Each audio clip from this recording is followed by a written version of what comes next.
Today's video is on what makes people vulnerable to addiction.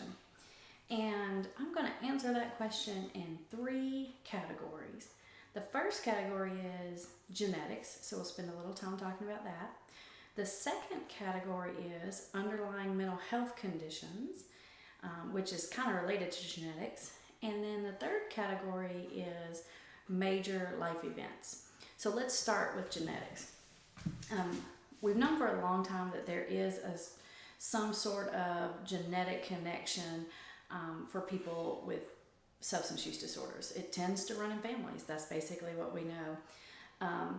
And now, with the science that we have, we can actually not only just understand that we need to ask our clients and people and gather information about whether or not you had a parent or a grandparent or an uncle or a cousin or anyone like that in your family that ever had a substance use problem. But now with the science that we have, we actually can gather even more information than that. Usually in my sessions, I'll ask a lot of questions about the person that had a substance use disorder, because what we can actually gain from that sometimes is we can come closer to making a sort of a educated guess about what sort of neurochemical genetic makeup that this person might have. So for example, if your grandmother drank and she was very anxious and always high strung, and you drink or your son drinks or something like that, and they tend to be pretty high strung even before they started drinking and anxious, then that might tell us that you have a genetic predisposition to having excessive amount of glutamate and not enough GABA to balance that out. So we can help to decrease cravings and give you a better chance at avoiding relapse by addressing that issue, especially if we know it's not just an imbalance being caused by the substance use, because you can have sort of an underlying condition that's been present, whether it was genetically passed down or, like I'll get to in just a second, mental health condition that's going to create some neurochemical imbalances. Or you can, through substance use, create those neurochemical imbalances. So for me, I always ask a lot of questions anytime someone tells me about themselves or the person with a substance use problem, and they'll describe them as angry or anxious or lazy or whatever it is. Then I'll say, have they always been like that? How about before they started using? Because what I'm trying to get at is what behaviorally, psychologically, and biologically is present in the person before the substance use, because that's going to tell me that's an underlying condition, not something that's induced by the substance use itself. Because like the example I gave you before about alcoholism, if your grandmother drank and you drank and she was anxious and high strung and you're anxious and high strung, if you drink and now you're anxious and high strung, which is typical of people that have drinking problems, but you really weren't like that before the drinking, then that tells me that that's probably like what we would call a substance-induced anxiety disorder. So the difference is was it there before or is it substance-induced? If it's just substance-induced, then once we get the substance out and we get you detoxed and give you a month or so, most of those symptoms really sort of calm down and you get back to base level. If it was always there and present and is a big part of what triggers the substance use, then we're going to need to deal with that more proactively, not just get the substances out. Because once we get them out, that's still going to be there and we got to do something about it. So that's really a genetic predisposition, which is very similar and sort of tangled up with whether or not a person has an underlying mental health condition. Depending on the extent of the neurochemical imbalance, it might just be a little bit too much glutamate, not enough GABA or something like that. But if it's a pretty significant imbalance in neurochemicals, then the person's going to have an underlying mental health disorder. And I'll tell you the really, really common ones that we see that are there before the substance use, and that would be ADD, and ADHD counts in that. So that's one category, ADD and ADHD. And the other one is anxiety disorders. So in almost all of my clients, I'll do a lot of history and questioning about symptoms of ADHD and or anxiety. ADHD, because that is a disease of dopamine regulation and norepinephrine norepinephrine, which is a chemical in your brain, imbalance, along with some other chemicals, but dopamine being the main one, and addiction is a dopamine disease. So both of those are stemming from dopamine lack of consistency, basically. So it would make sense that people that have one are super high risk to have the other. So very commonly, people with addictions, we see a lot of it in the office. A lot of the teenagers that we see coming in here, or young adults that we see coming into Hope for Families, have underlying ADD and ADHD. Sometimes it was diagnosed when they were younger and the family knew about it long before they came, and other times they have never been diagnosed before coming here, but after asking a lot of questions about the history and what the person was like before they came, it's very clear that they actually always had that problem going on, but it just was never officially diagnosed. And that helps us to know how to treat that, like I said, because if you have someone with ADHD and you get them clean and sober and you don't address the ADHD somehow, then you're really limiting their ability to maintain their sobriety. Because remember, ADHD is difficulty thinking through a situation, organizing time, energy, and resources, and a predisposition to impulsivity. All of those things really need to work right for a person to be able to maintain their recovery. So it's important to address that issue if it really truly is an underlying issue. The other one is anxiety disorders. And this is the other one that I see just a lot with substance use disorders, especially alcohol. A lot of times people that become alcoholics, I would describe them as generally like pretty A-type people. And I know that's a generalization, but most of the ones that I see are driven, they're motivated, they can be perfectionistic sometimes, they can be overly achievement oriented, and they push themselves hard. And that same thing that makes a person really successful and able to sort of be motivated and follow through on things can also be really uncomfortable to live with all the time. And many times the person doesn't know it, but they're sort of medicating that overthinking process through the use of alcohol. Of course, if you watch all the videos in the series, you're going to realize that drinking the alcohol actually is going to make that anxiety a lot worse in the long run, but temporarily there is a short-term relief from that overthinking, anxious type feeling. So those are the two underlying mental health disorders that we see a lot of. Certainly any underlying mental health disorder is going to make your chances of having a substance use disorder much higher than someone that does not. Schizophrenia, bipolar disorder, and trauma particularly. People that have trauma, which is actually an anxiety disorder, have a much higher rate of having some sort of substance use disorder. And by trauma, I mean either one single event or a string of events or a lifetime of events, in some cases, that were extreme, terrifying, something that's a really bad situation that someone went through. After you have experiences like that, it really sort of reshapes what I call your fight or flight button in your brain, which is your anxiety management, and you can come out of that with a trauma disorder. And those people are much more likely to have substance use problem. In fact, there's a lot of research now about how trauma actually changes the physical structures of parts of the brain. It makes some parts bigger and some parts smaller, and those parts are sort of directly related to things like anxiety, fight or flight, those sort of things, impulse control, that kind of thing, that is also related to substance use disorders. So you can see how that's really interconnected. And then the third thing that makes people vulnerable, or some people vulnerable and other people not so much, to having an addiction would be life events.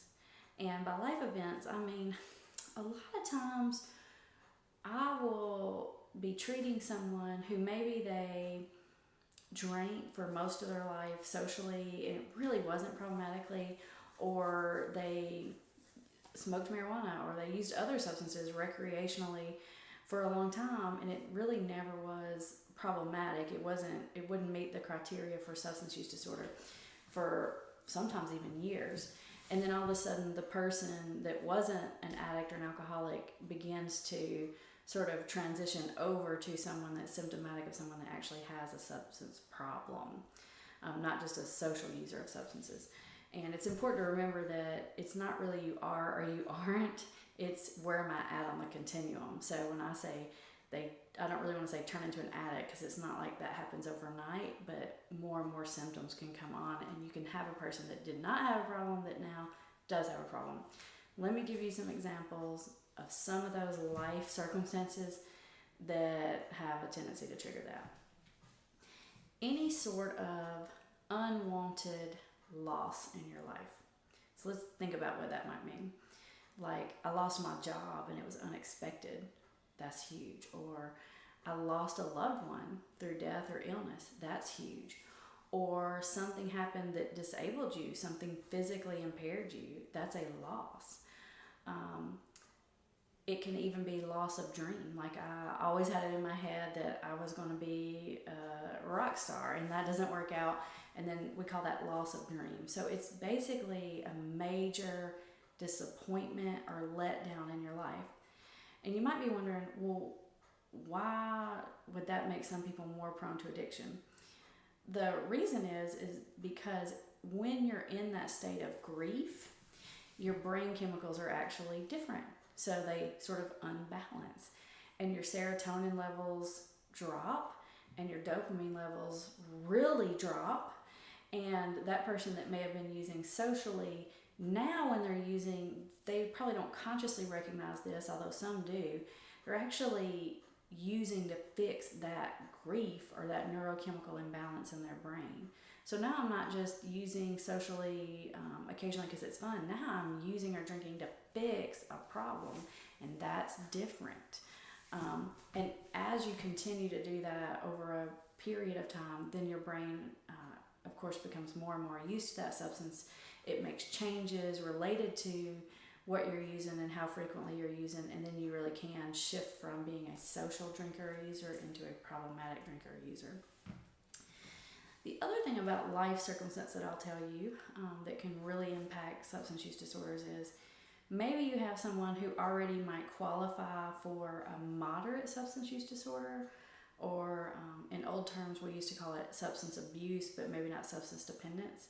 I would say a person that's in stage 3, but not stage 4. So you're dealing with someone who has a substance problem already, but it's just not as severe as what most of us think about as being an alcoholic or an addict.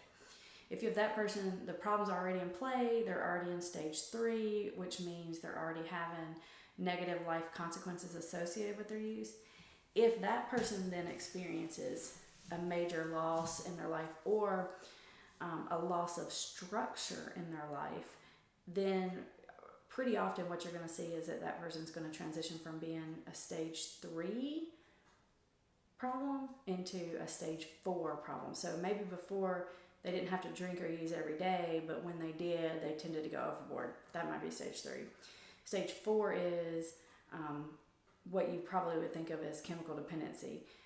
They, at this point, have used so much that they need the substance to function properly. Otherwise, they go into some level of withdrawal, and that withdrawal can, of course, happen on a continuum. So it can be from a little bit irritable and difficulty sleeping into full-out life-threatening or seizures or something like that. So that's pretty often what takes someone from a stage 3 to a stage 4. So some examples of that would be, let's say you have a guy who's alcoholic and he's married with a wife and 2 kids, and he's been in stage 3 alcoholism for a while, and his wife is always on his case about, you need to stop drinking or you need to cut it back, and then finally one day she has enough of it and she decides, I can't take it anymore, and she leaves.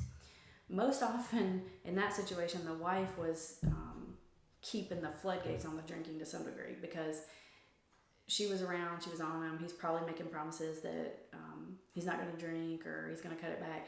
So he has to keep it under control to some degree. Once that person leaves, then it's just sort of a free-for-all. Now I can drink anytime I want to. Now I'm really upset because you left me, so I want to all the time. And whereas I used to have to sneak or wait till the weekends or something. Now it's just on. And so that can shift very quickly from stage 3 to stage 4. Or going out of work for some reason is a big one that'll trigger that. So if you've been going to work every day, but you've been a problematic drinker or substance user of any sort, then likely you had to keep it under some sort of control to be able to function and go to work. If for whatever reason you stop having to go to work every day, like you lose the job, you are out for summer vacation, you have an injury and you have to go out on disability, you don't have that barrier there between you and the substance use. And that is a really high risk time for people to sort of transition from stage 3 to stage 4. So those are the 3 general things to kind of keep in your mind about what makes some people vulnerable and some people not. Let me tell you just a little bit about some protective factors and look at maybe what makes other people not as vulnerable. Obviously, the absence of those things that I just talked about makes those other people be less vulnerable, those strange people that are like normal. In our field, it's almost uncommon, so they're the strange ones to us. Having the right amount of serotonin and oxytocin in your brain actually protect you from developing addiction or substance use disorders, because you aren't trying to fix that deficit so much. And serotonin is a chemical that regulates mood, sleep, appetite, and that sort of thing. But I learned, and I actually got this off of a TED Talk, I don't know if you watch TED Talks, but I love those, that a guy named Simon Sinek did. And he actually talks about leadership, not substance abuse or anything, but he was talking about this brain chemical. And Simon Sinek says that serotonin is actually the leadership chemical. I thought, oh, that's interesting, because I hear a lot about serotonin, I talk a lot about serotonin, but I haven't heard it being talked about that way. And he was talking about how serotonin is released in your brain when you do something that you're proud of, especially in the context of your group. And by your group, I mean your workmates, your family, your AA group. You actually get a little boost of serotonin there. And so you can think about addicts and alcoholics, they're not doing a whole lot that they're super proud of in the context of their social groups that they're involved in. But when people are functioning in life in such a way that they feel good about themselves and they feel like they're contributing members of society, they're less likely to become addicted. And the other really important chemical there is oxytocin. That is the bonding chemical in your brain. And it is released typically from physical touch, skin-to-skin contact. And so when we have good, proper, healthy relationships happening, and you have people in your life that you trust and that you regularly communicate with, you care about them, they care about you back, you're less likely to develop an addiction. Now, a lot of people develop addictions that have loving families, but it's about whether or not they are feeling connected or they have that sort of neurochemical connection to those other people. If for whatever reason that gets in some sort of deficit or problem, then you are much more set up to having an addiction problem, because it basically makes you vulnerable, leaves you open. It's like a crack in your armor. So one of the things that we work heavily on in recovery is building and rebuilding positive, healthy relationships and doing things that you feel proud of, like service work, like picking up a chip, like helping someone else get clean and sober, because those things elicit serotonin and oxytocin, which are protective factors. So that's a little bit of positive, hopeful news on the other end about what makes you not so vulnerable. And so you can have a little bit of control over those if you're mindful. And those are some of the things that you can do that's going to help yourself or maybe your children or your loved one have less vulnerability for addiction. I hope that helps. I'll see you in the next episode.